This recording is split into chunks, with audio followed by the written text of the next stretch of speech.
which place will masculinity have in the post-COVID world? Will there be room for masculine men at all? I've been thinking about that lately, and you know, it seems like every measure that our governments are taking, all those measures, they go against what it means to be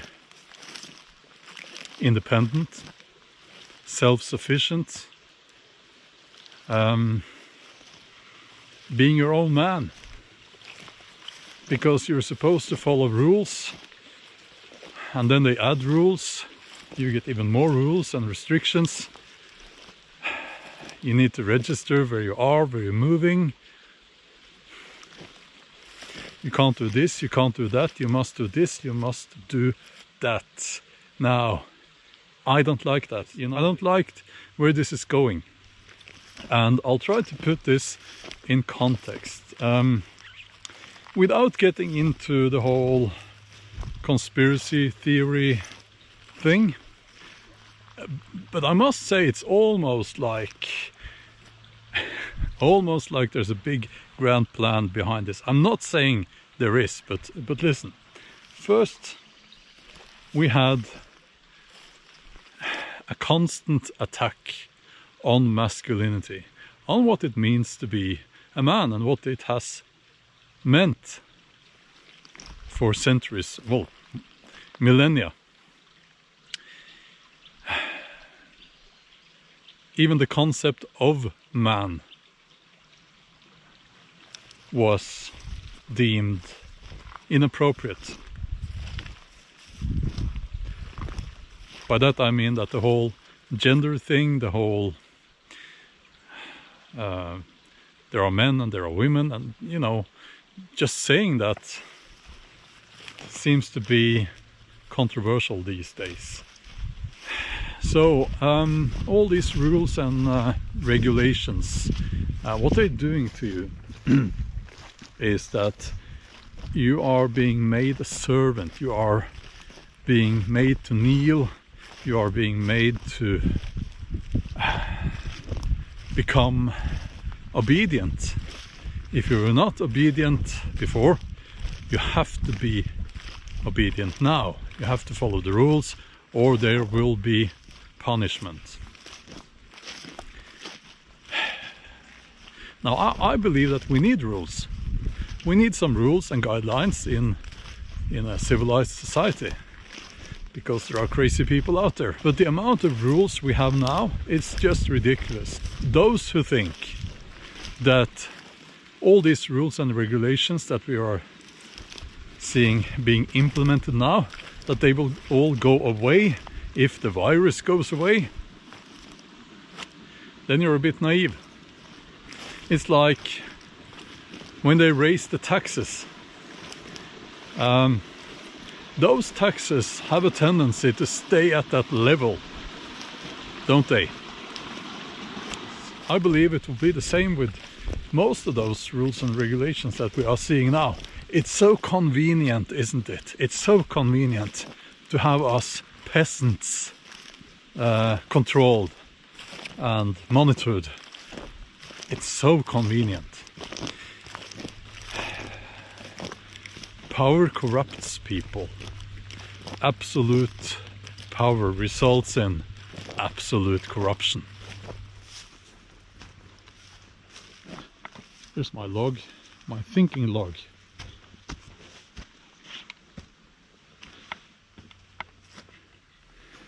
Now you might say that this has nothing to do with masculinity, and you know, to some extent I think you're right. Because masculinity and independence, you don't have to be masculine or even a man to value independence, right? Of course not. There are women value their independence and being free as well, of course.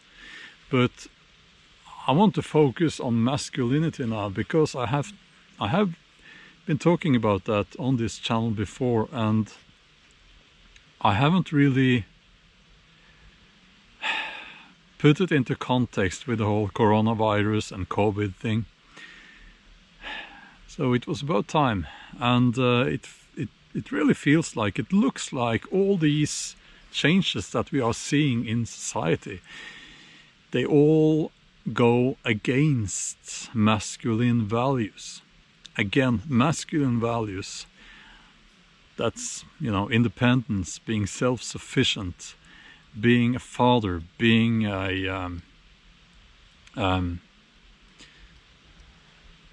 husband, being someone who provides.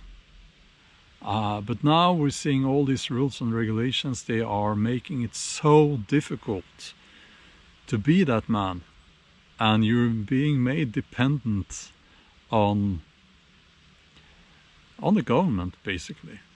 You're being controlled by the government more and more, and you're being made more and more dependent on the government, and also, you know, the big multinational companies, because they have a lot to say in this whole thing. That's a topic for another video, I would say, but it's not good what's happening now.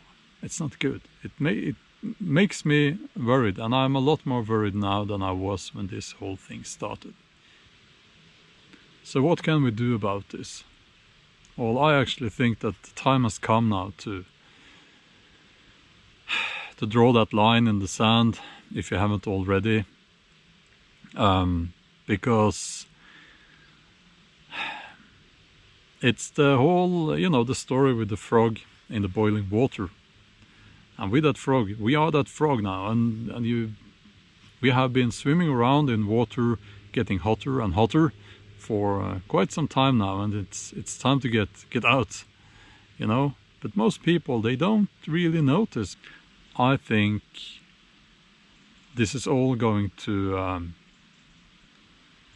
be determined on an individual level. We need to decide for ourselves, what kind of man do I want to be? What kind of, or if you're a woman, what kind of woman do I want to be in this whole mess here? What am I okay with? What am I not okay with? We are sovereign beings. I'm using a complicated word now. It's complicated for me as a Norwegian, but we are. And if that is not respected, or should I say a government that refuses to respect that, well, I have a problem with that government. I think we should be sensible. I know not everyone is sensible, but still, we can't let governments take away all our freedoms. Because if those are gone, history shows us we have to fight to get them back. And let's not get into such a situation again. It's not nice. If it's a trade-off, if you're faced with a trade, having to trade comfort and being obedient, so that, I mean, if you're obedient and follow all the rules, then you get all the comforts of modern society. If it's that against less comfort, but you get to live as a free man or a free woman, I choose freedom. It's not a difficult choice. I choose freedom. And yeah, that's pretty much what I wanted to say in this video. And yeah, let me know in the comments, what are you going to choose? Because I think you will have to choose. And if you don't, that choice will be made for you. Okay.